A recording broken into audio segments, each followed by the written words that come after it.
joining us via Skype from London is Yousef Al-Helou. He's a London-based Palestinian journalist. Many thanks for joining us here on Press TV, Mr. Al-Helou. Now, in the past, too, we've seen Israel target the Bedouin settlers in the Negev desert. Why them? Why is that particular area so strategically important for Israel?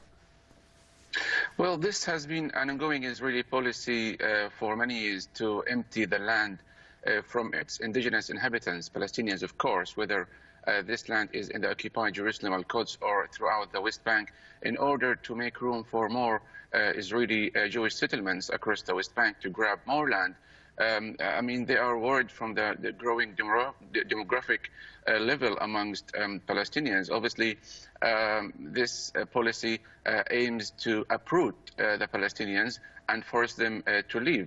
And it's not only homes that are being demolished, schools. Can you imagine? Israeli Prime Minister himself, a few days ago, he gave orders to demolish an Italian-funded school in the occupied Jerusalem Al-Quds, and that school houses around 150 students, and these students are being risked now to be thrown in the streets and not receive education. And that area, the Negev, obviously the Bedouins who reside in these areas, and they don't want Palestinians to grow there. It's obviously close to the Dimona nuclear plant, and that area is very sensitive to the Israeli side.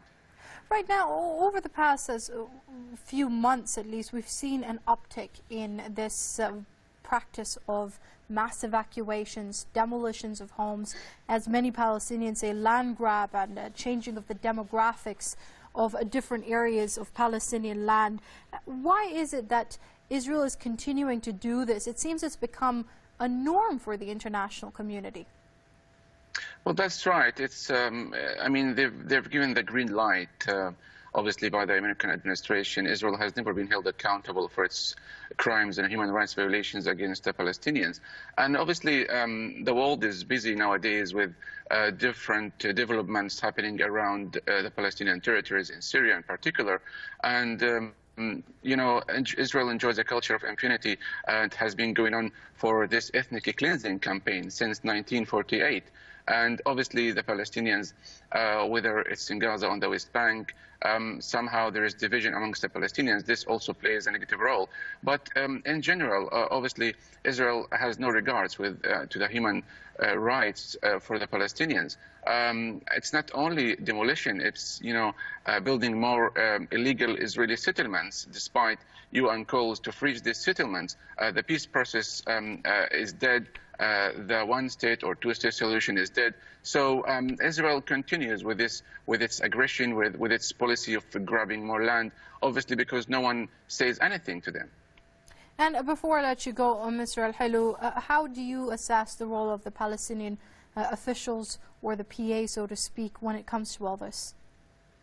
Well, obviously the Palestinian leadership is weak, and Israel has been doing its best to weaken the Palestinian leadership and to cause more division amongst the Palestinians. The Palestinian side has taken a peaceful role, as they say, to challenge Israeli policies, occupation policies, through the United Nations or Security Council, but it proved that it's a total failure, and the Palestinians in general, they call upon the Palestinian leadership, namely Palestinian President Mahmoud Abbas, to take more actions, to be more serious when it comes to Palestinian inalienable rights. Okay, let's leave it there for now. That's Yousef Al-Helou, London-based Palestinian journalist, joining us via Skype from London. Mr. Al-Helou, it's a pleasure having you with us here on Press TV.